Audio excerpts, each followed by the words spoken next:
Did you know that God sometimes removes people from your life, not to hurt you, but to protect you? He sees, conversations that you've never heard. He knows the intentions behind the smiles. And when he closes a door, it's not rejection, it's redirection. But, most people don't see it that way.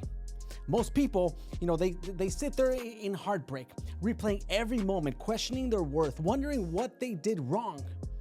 But what if I told you that their departure, well, it wasn't a loss, but a blessing? What if I told you that when they walked away, when they left you, when they betrayed you, when they turned their back on you, they didn't leave you, they freed you? You see, life has a way of removing what no longer serves us, but we're too emotionally invested to recognize it in the moment. We beg for people to stay when God is screaming, let them go. We cry over closed doors while heaven is already opening a better one. But we don't see it because we're too focused on what we lost. But in this video today, I'm going to show you why their exit was actually your elevation.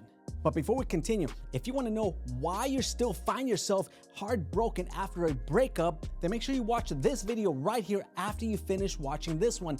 And as always, don't forget to smash the like button for the YouTube algorithm and subscribe if you haven't already. Now imagine holding onto a rope, right? At first it feels good in your hands, secure, comfortable, but the longer you hold on, the tighter it pulls, the more it burns, the more it tears into your skin. Yet you refuse to let go because you've convinced yourself that holding on means you're strong. But real strength isn't clinging to what's hurting you. Real strength is having the wisdom to release what's killing your peace. That person who left you, that situation that crumbled, well, that was God cutting the rope so you could heal, so you could breathe, so you could finally move forward, without something that was only weighing you down. And let's be real, some of you weren't just in bad relationships. You were in a dangerous one. Dangerous to your self-worth, dangerous to your confidence, dangerous to the future that God planned for you. But, you were blinded by the comfort, by the history, by attachment. You thought that, that they were your ride or die, but in reality, they were your roadblock. You thought they were your safe place, but in reality, they were the storm that kept wrecking you over and over again. If you keep looking back, if you keep wishing that they'd return, all you're doing is dragging the past into the future that wasn't, meant to hold them. Think about this. If you knew there was poison in your food, would you still eat it? If you knew that what you were consuming was going to make you sick, weak, and destroy your health, would you still sit at the table? No, you wouldn't. And yet some of you keep inviting people back into your life who were never feeding your soul. They were poisoning it. God saw what you didn't. He heard the conversations that you never heard. He saw, their true intentions behind your back. And so he removed them, not to hurt you, but to heal you, not to punish you, but to prepare you for something greater. There's a verse in the Bible, Proverbs 3:5-6, that says, trust in the Lord with all your heart and lean not in your own understanding. In all your ways submit to him and he will make your paths straight. Do you know what that means?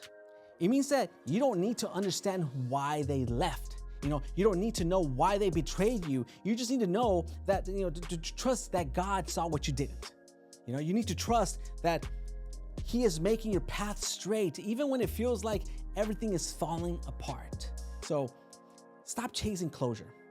Stop replaying old memories. Stop asking why, because every time you question why someone left you, well, you're delaying the blessings that come with their absence. Every time you try to resurrect a dead relationship, you're rejecting the new life that God is trying to give you. Some of you are praying for peace, but you're clinging on to the very thing that's causing your storm. Let him go, let him leave. Their departure was your deliverance. Now let's talk science for a second. A study published in the journal Personality and Social Psychology Bulletin found that people who struggle to detach from toxic relationships experience something called phantom attachment. Well, it's when your brain tricks you into believing that you still need something harmful just because, well, you're used to it. Think about that for a second. Your brain literally is fighting against your healing just because it's addicted to that familiarity of pain. But it doesn't mean that you have to stay a prisoner to it. The moment you break the cycle, the moment you let him go, your brain, well, it rewires itself to seek healthier connections, to crave peace instead of chaos, to embrace freedom instead of settling for captivity.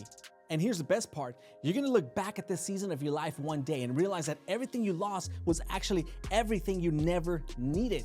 You know, you're gonna thank God for the people who walked away. You're gonna thank Him for the unanswered prayers. You're gonna thank Him for the doors that closed, because if they hadn't, well, you would have never stepped into the life that you were truly meant to live.